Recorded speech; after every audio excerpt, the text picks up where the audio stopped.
Welcome to my YouTube channel, Safe Travel Consults. I'm Daniel by name. In this video, I will be showing you the 3 biggest mistakes that you must avoid. 3 biggest mistakes that you must avoid in your Canada study visa application. So maybe you are looking for admission. In fact, it will even be better to take note of these mistakes right now if you will later apply for visa. Okay, take note of these mistakes right now so that you can be well prepared and you can be properly prepared. Okay, so or maybe you have gotten admission already and you are about to apply for your study visa. These 3 biggest mistakes, you have to avoid them. And why? So as to increase your chances of getting your visa approved. Okay, so many people that do experience visa denial, they normally fell into these 3 mistakes. I mean, the categories of the reason why their visa got denied used to fall under these 3 mistakes that I'm about to reveal to you. Okay, the first mistake that we'll be looking at is choosing the wrong program to study.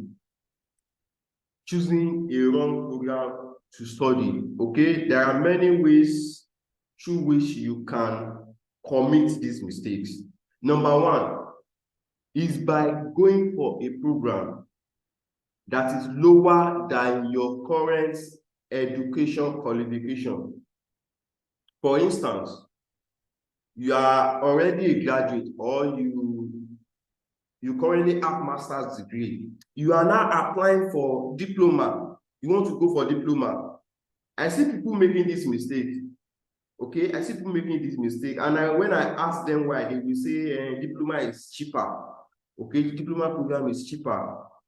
That reason is not enough to justify the reason why you are going for a program lower than your current higher qualification. Because what visa officers like is they like what is called career progression. They like it when you are progressing, when you are climbing the career ladder. They like it. So when you now apply for something lower than your current education qualification, it will reduce the chances of getting your visa approved. Okay, it is a red flag that can lead to visa denial. Okay, another wrong program that you can apply for is when you apply for a program that is not in line with your experience, your background, or your educational qualification. Okay, so now if you are, let's say you study accounting, for instance, and you have been working in you've been in politics, for instance. You've been in politics all this while, whereby your background is accounting, and you've been in politics maybe for 5, 3, 4 years. That means what is in line with your work experience at that moment is political science or leadership related courses. Okay, so there should be connection between your work experience and the course you are going for. If you don't have work experience, then the course you will be going for should be in line with your previous course, which is accounting.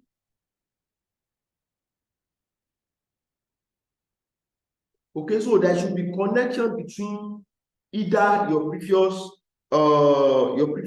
education qualification, your background, and what you are applying for. If there is no correlation, then is another red flag that can lead to visa denial. You cannot tell me you study animal nutrition, or you study agriculture, or you study economics. You are now applying for nursing. There is no correlation. So many people make this mistake. Okay, they want to go for nursing because they heard that nursing is one of the highest paying job in Canada. So they go ahead and apply for nursing. whereby they don't have anything related to nursing. This is the biggest mistake that you can make in your application process.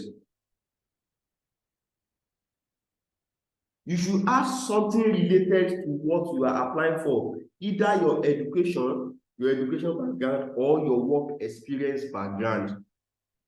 Okay? By the way, if you want to apply for nursing, this is what I will advise. Go for what you qualify for right now. Okay? What you know you qualify for, maybe based on work experience or your education background. Then when you get to Canada, it will be easier for you to switch career to explore the environment. Okay, after you have settled down, you have become a permanent resident, you have finished your course, then you easily know you would have better understanding of the environment, and you can easily switch to your nursing. Okay, so take note of that. Number 3 is going for a program that is offered in a non-DLI, a school that is not a DLI. Okay, I used to hammer on this a lot. So many people have made this mistake, whereby they go to a school that is not a DLI.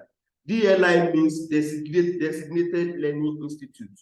Okay, these are schools that are approved by Canadian government, Canadian immigration, for international students to attend.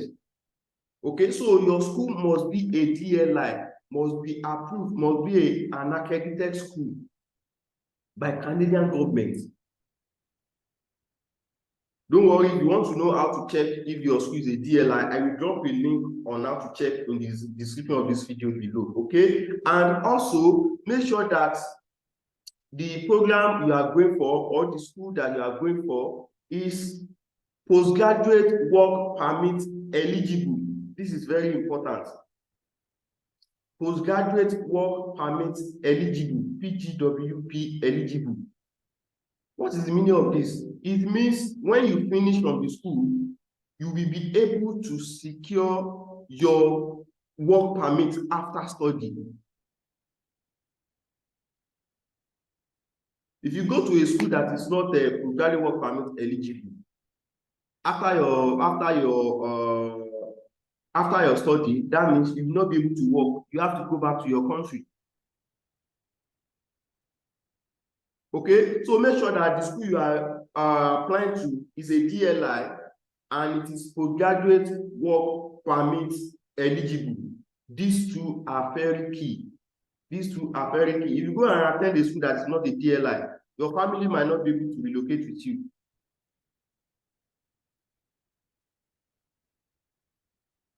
Okay, and after you finish, you might have to leave Canada. You will not be able to settle down after your study. Okay, so now don't worry how to check if a school is a DLI and if it is a postgraduate work permit eligible. I will drop a link to check in the description below this video. Okay, so you can check and see if your school is a DLI and it is postgraduate work permit eligible. And take notes. Not all DLI, not all schools that are DLI are postgraduate work permit eligible. Don't say because the school is a DLI, it is postgraduate work permit eligible. No, they are two different things. So if any school you are going for does not have these two things, then never go to such school. Okay, so let's go to the second mistake that you can make. By the way, if you have not subscribed to this channel, go ahead and subscribe right now, and also like this video, share with your friend, share with family, share with anybody that you feel is trying to apply to Canada, and see if this video can help them. Share, like, subscribe to this channel. I'm not taking any money from you. The only encouragement, it's just an encouragement, okay? Just encouragement to produce more videos like this. So the encouragement that you are giving me is just subscription. Just subscribe to encourage me so that I can produce more Canada relocation tips, okay? So now, finance. Finance. This is complex. This is one of the biggest hurdle biggest hazard that people do face when it comes to relocation. Okay, proof of fund wahala. You see, I put proof of fund wahala, proof of fund wahala. Okay, so now proof of fund is that amount of money that you need to show visa officers as evidence that you can take care of yourself when you get to Canada. Okay, is the amount of money that you have to show. You have to show it physical evidence, maybe in your bank account balance, or you are using a sponsor to back you up. So this is the amount of money that you have to show that you can take care of yourself when you get to Canada, that you not become liability.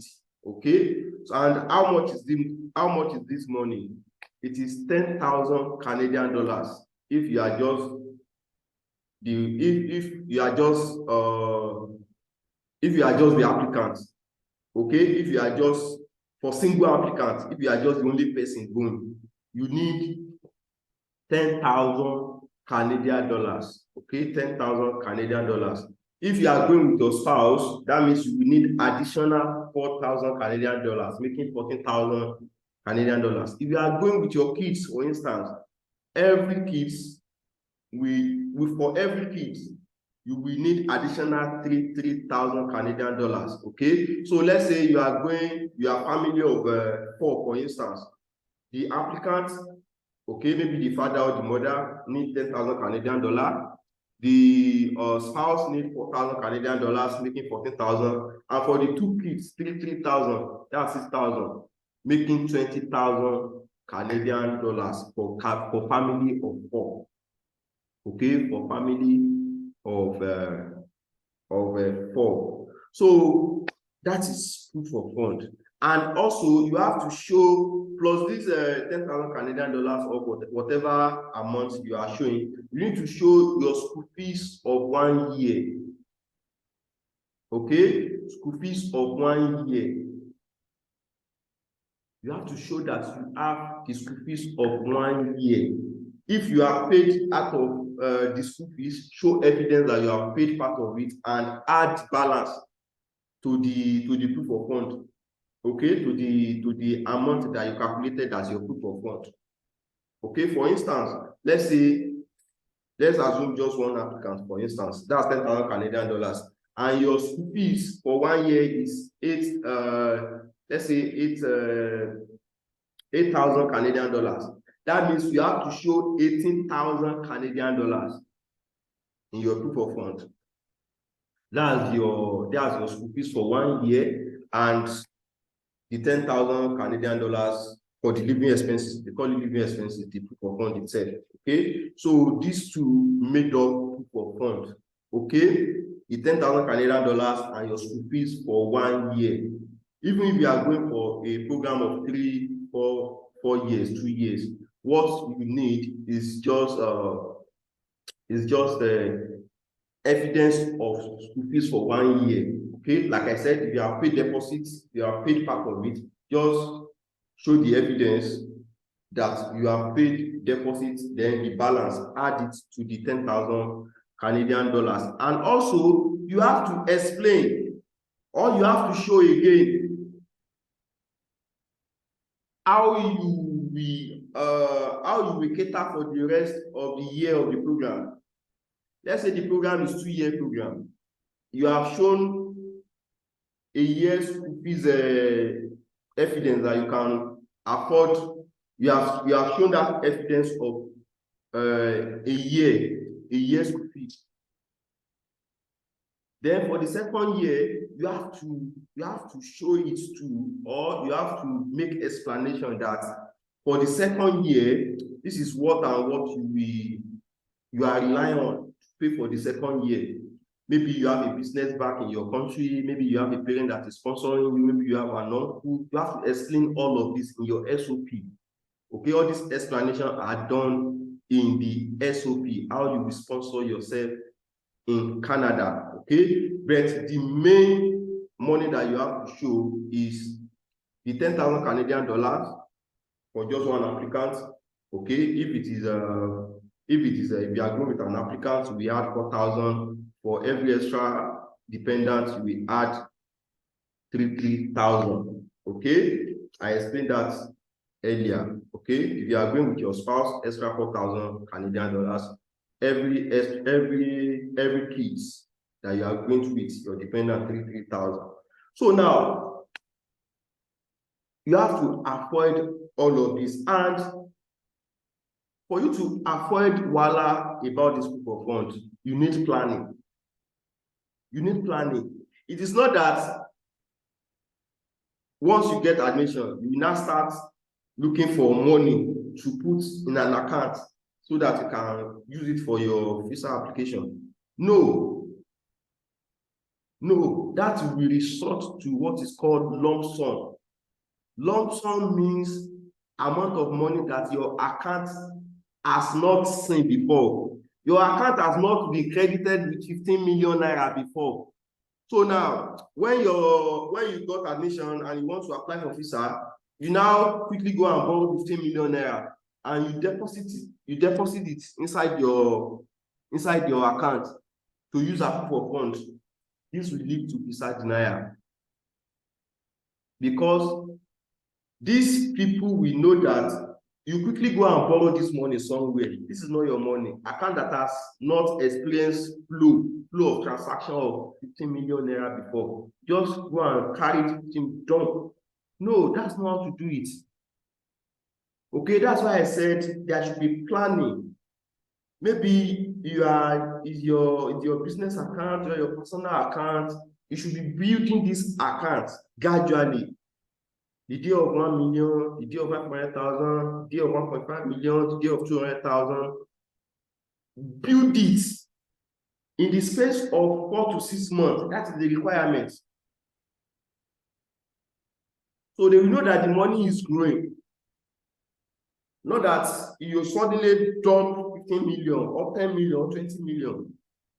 So you are building it and you are backing it up with evidences. Okay, this is the money from my business. This is the money I received when I sold my car. This is the money I got from my uncle. This is the money I got from the land that I sold. You know, you are building your account small. There will be gradual transaction flow that will lead to the 15 million that you need, or 20 million that you need, or 10 million that you need, as the case may be. There should be transaction flow, and this flow, the requirement is 4 to 6 months. By the way, you can dump which amount of money in that account that you want to use, but there should be explanation around it. Okay, if you are sure of yourself that you are not borrowing money, maybe you sold the land or you sold a car, so that money got deposited into your account, you want to use it for proof of fund. You should explain all of this. If you can explain how the money got there, you will have no issue. Okay, maybe you had the land receipts, you had the land document that you sold, the car document, the car receipt, and all of that. Add every proof, every evidences around this money that you just deposited. Okay, if it is a huge amount of money, there is no issue with that. But the issue is majority will just deposit money with no explanation. So put yourself in visa's official's shoe.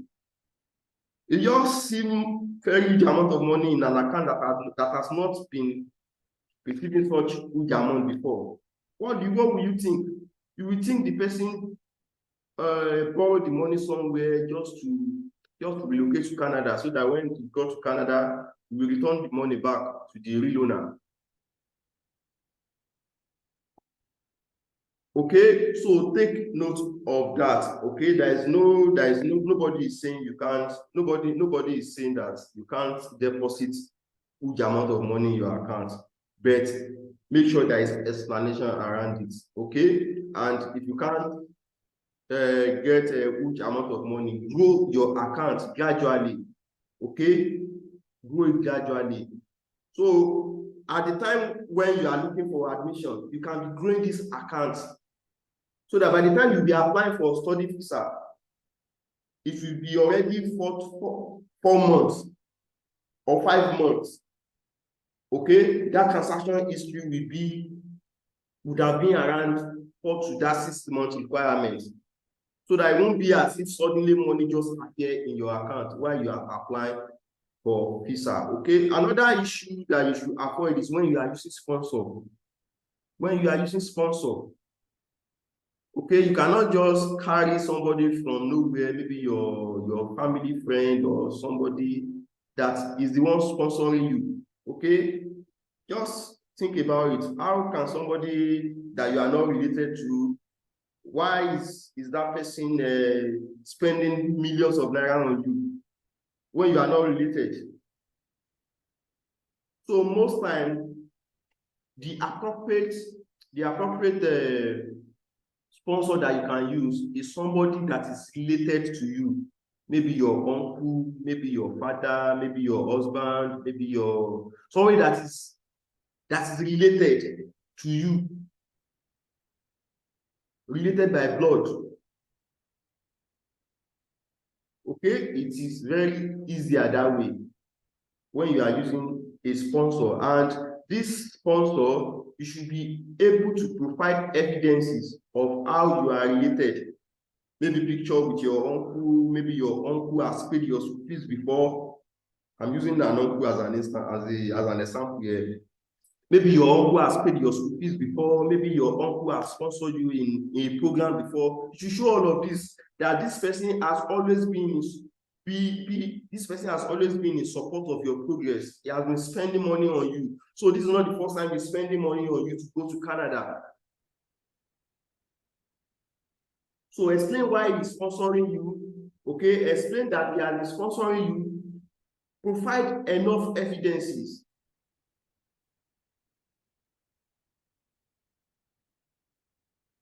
So if you can provide substantial evidence, then you can use this person as your sponsor. You can use this person account. But like I said, you have to have enough evidences, enough proof to show that this person will not withdraw from sponsoring you when you get to Canada. So you have to take note of that. So now, mistake number 3 now. Mistake number 3 now is poorly written SOP. Poorly written SOP. If you have not subscribed to this channel, go ahead and subscribe right now and like this button. Click that like button, like the video, share the video with family and friends, with whoever you think this video might be of value to share. Okay, subscribe if you have not subscribed. So now, poorly written SOP. This SOP, some people normally take it lightly. People take it lightly. And okay, we are thinking, what is SOP? SOP means a statement of purpose. Statement of purpose. Okay, see this as an alternative to physical interview. If it is a US now, you have to do physical interview. But in Canada visa application, you don't do physical interview. It is SOP that you write. So this SOP is like you standing before visa officer, explaining yourself, defending yourself, why you want to go to Canada, why Canada is your destination of study. Okay, it is you are writing it. So you are defending yourself in test. You are defending yourself in writing. So if your SOP is not properly written, it can lead to visa denial. Okay, avoid typographical error. Some people will try to even read it. Is a problem. So now, imagine visa officer struggling to read what you write. definitely your visa will get denied. If we just dump you somewhere because you are not the only person is attending to. So inside your SOP, this is where you will explain why you choose the program that you want to go for, why you are applying for that program. You talk about your long-term and short-term goal. You talk about your plan after studying. Okay, you must explain that after studying you are leaving Canada, although you are not leaving, you want to go and become permanent resident. But you should explain. They want to hear that after your study you are leaving Canada. So here, this is where you use what is called home ties. Home ties are things that will make you to want to come back to your own country after your study. So many people use their family.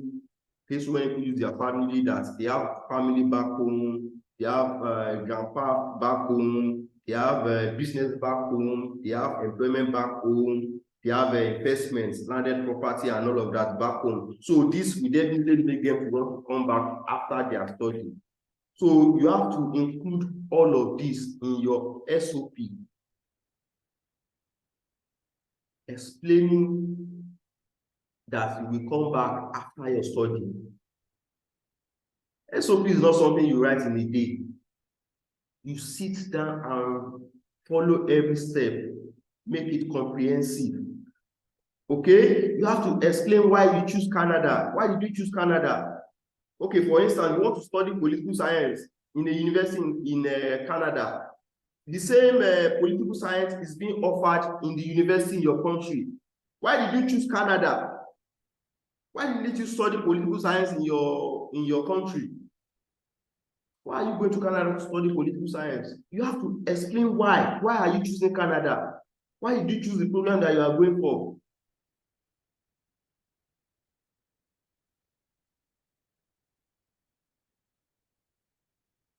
So you have to explain all of this, okay? So these are the three biggest mistakes that you must avoid in your visa application. You must avoid these three mistakes. So let's do quick recap. Choosing the wrong program, I talked about that.